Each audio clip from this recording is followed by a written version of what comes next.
లాకంట ఊపిరాడక ఇద్దరు చిన్నారులు మృతి. ఆడుకుంటూ కారెక్కిన పిల్లలు గమనించని కుటుంబ సభ్యులు. రంగారెడ్డి జిల్లా దామరగిద్దలో విషాదం అంట. తన్మయ్ శ్రీ అభినయం శ్రీ అంట. పాపం ఇద్దరు పిల్లలు చనిపోయారట. బాధ అనిపిస్తుంది. ఇద్దరు బంగారం లెక్కున్నారు పిల్లలు, ఆడపిల్లలు ఉన్నట్టున్నారు. ఇద్దరు పిల్లలు కూడా చూడండి ఒకసారి. ఇద్దరు పిల్లలు కూడా తన్మయశ్రీ అభినయశ్రీ ఇద్దరు పాపం మృతి చెందిరట. సో మీ అందరికీ ఒకటే చెప్పదలుచుకున్నా, ఈ పొద్దు రేపు ఇట్లా ఊర్లలోకి పోయినా కూడా ఇంటికి ఒక కారు అయింది.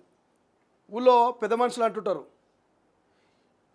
జేబులో అగ్గిపెట్టి లెక్క ఇంటి ముంగలో కారు అయిందే, ఇది ఎక్కడ కథ, వెనకడికి ఇట్లా లేకుండే ఏడికి పోవాలన్నా ఎడ్ల బండి మీద పోయేది, ఏడికి పోవాలన్నా నడుచుకు పుట్ట పోయేటోళ్ళం. కానీ ఇప్పుడు ఇంటికో కారు అయిందే, ఇది అగ్గిపెట్టి లెక్క అయింది, ఇంటికో స్మార్ట్ ఫోన్, ఇంటికో బుడ్డ కారు అయిందని అంటున్నారు. సో చాలామంది కార్లు తెచ్చుకుంటున్నారు, సంతోషం.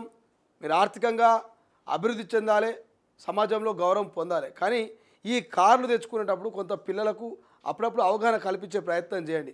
కారు డోర్లు లాక్ చేసుకొని లోపల ఉంటే ఏమవుతుంది, కారు డోర్లు వేసే ముందు, కారు అద్దాలు దించే ముందు ఎటువంటి జాగ్రత్తలు తీసుకోవాలి. కనీసం పిల్లలకు మీ ఇంట్లో కారు ఉంటే తల్లిదండ్రులు అప్పుడప్పుడు దాని గురించి కొంత అవగాహన కల్పించే ప్రయత్నం చేయండి. పిల్లలు ఉన్నప్పుడు చాలా జాగ్రత్తగా ఉండండి. కార్ డోర్ లాక్ పడిందా లేదా ఒకటికి 2 సార్లు చెక్ చేసుకోండి.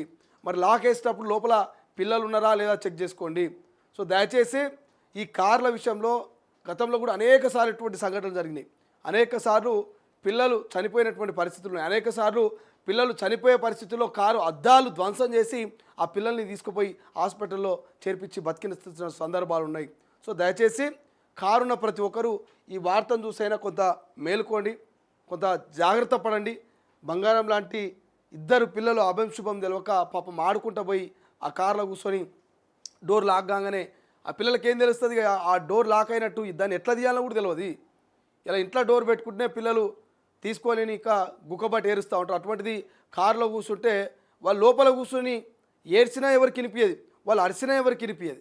బయట నుంచి ఎవరైనా పోతూ ఉంటే వాళ్ళని పిలుద్దామన్నా కూడా వాళ్ళు మాట్లాడే మాట బయటికి వినిపించేది. ఎందుకంటే కారు మొత్తం సీజ్ అయిపోతుంది. లాక్ పడంగానే ఒక్కసారిగా సౌండ్ అనేది బయటికి రాదు.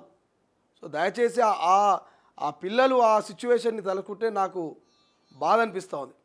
ఎంత ఆవేదన వ్యక్తం చేస్తుండొచ్చు, వాళ్ళు ఎంత ఆ ఊపిరి పోయేటప్పుడు ఆ కారులో వాళ్ళు ఎంత తడలిలు ఉంటుండొచ్చు. ఒకసారి ఎన్నిసార్లు అమ్మ నాన్న అని పిలిచిండొచ్చు ఆ కారులో వాళ్ళు, ఆ డోర్ వెళ్ళక.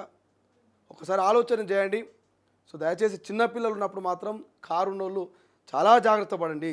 ఎందుకంటే ఇలా అక్కడ పేరెంట్స్ చేసిన మిస్టేక్, ఆ కార్ డోర్ ఓపెన్ చేసి పెట్టినందుకు ఈ అభం శుభం తెలియని పిల్లలు ఆ ఊపిరాడక నరక యాతన పడి అమ్మా నాన్నని పిలిచి అరిచి పాపం వాళ్ళ ప్రాణాలు పోయినటువంటి పరిస్థితి. సో దయచేసి ఇటువంటి పరిస్థితి ఏ కుటుంబంలో రావద్దు, ఎవరికి రావద్దు. కాబట్టి చాలా జాగ్రత్తగా ఉండాలి కుటుంబ సభ్యులు ఇటువంటి విషయాల్లో.